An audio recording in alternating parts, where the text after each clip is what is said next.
ఏడాది వెళ్ళారు. అయ్యా మీ నాన్నగారు ఏది రామాయణం 10 నిమిషాలు వింటారేమో అని వచ్చానండి అన్నారు. మా నాన్నగారు మీకు తెలియదా, చచ్చిపోయారు కిందటి ఏడాది అన్నాడు కొడుకు. తులసీదాస్ గారు దివ్య దృష్టితో చూశారు. దివ్య దృష్టి ఉంటుందా అండి అనకూడదు, అది ఉన్నవాడికి తెలుస్తుంది ఉందని, ఏమీ లేనివాడికి నీకెలా తెలుస్తుంది ఉందని.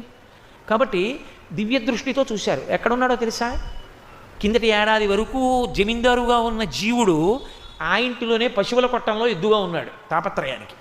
ఇంకా ఐశ్వర్యం మీద భ్రాంతి పోక పొలాలు దున్నడానికి ఆ ఇంటి పశువే అయి ఆ ఇంట్లో నిలబడి ఉన్నాడు. లోపలి జీవుడు గుర్తుపట్టాడు తులసీదాస్ గారిని. ఎద్దు ఆయన వంక చూసి కన్నుల నీరు కార్చింది. ఒక్కసారి మీ దగ్గర రామాయణం వింటే ఇలా అయ్యేవాడిని కాదు. అది వినక ధనమునందు మమకారం పెట్టాను. ఇప్పుడు వాడు యజమాని, వాడేమీ చేయడు. ఇదిగో ఈ పక్కనున్న ఆవుని వాడు దానం చేయడు నా పేరు చెప్పి. అందుకని ఇదిగో ఎద్దునయి ఆ పొలాన్ని దున్నుకుంటున్నా, తోక మిలి పెడుతున్నాడు, కంట్లో కారం పెడుతున్నాడు, వీపు మీద కొరణతో కొడుతున్నాడు, గడ్డి